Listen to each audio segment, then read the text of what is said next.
Alright, hey, this is Ken Rosever, and we're going over these problems so you can do your retake on that test that I promised.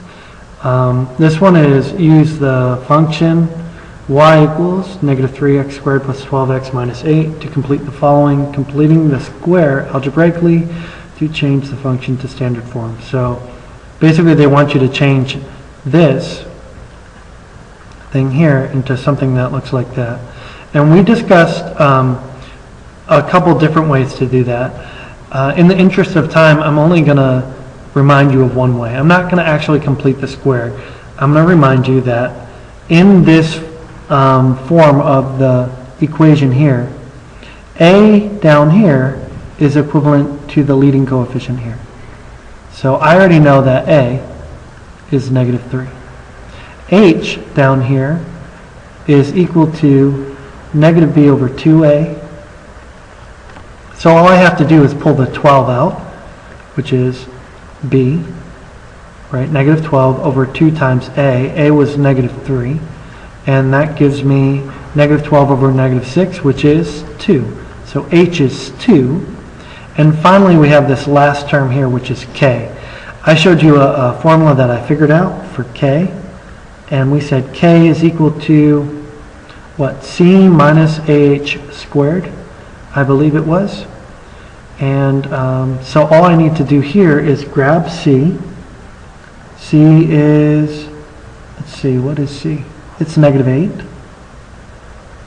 A is negative 3, so minus negative 3 times h squared. H is 2, so 2 squared is 4. 4 times negative, well, this will be negative 8 plus 12, which is 4.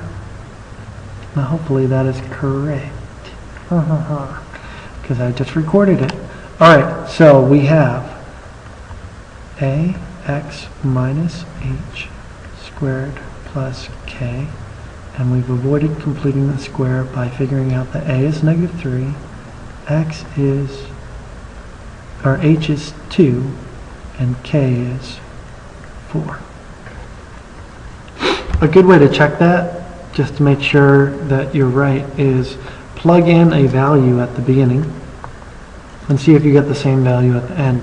So in the second equation, so up here, I'm just going to plug in negative 3 times, I'm going to plug in 2 squared plus 12 times 2 minus 8. Negative 3 times that, that's negative 12 plus 24 minus 8 is 4. Now why did I do that? Because if I plug in 2, this point h comma k tells me I should get 4. And I plugged in 2, I got 4, which tells me that those values are correct and that I did it okay. So that's basically it. All you need to remember is that a is the leading coefficient. It is it's the coefficient of the x squared term. That h is the location of the axis of symmetry. It's at negative b over 2a. And that k is equal to c, which is the constant, minus a, the leading coefficient, times h squared, where h comes from what you got up there, and you just drop it in that equation. So that's pretty much it.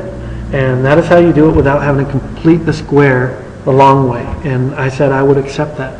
So there you go. Adios.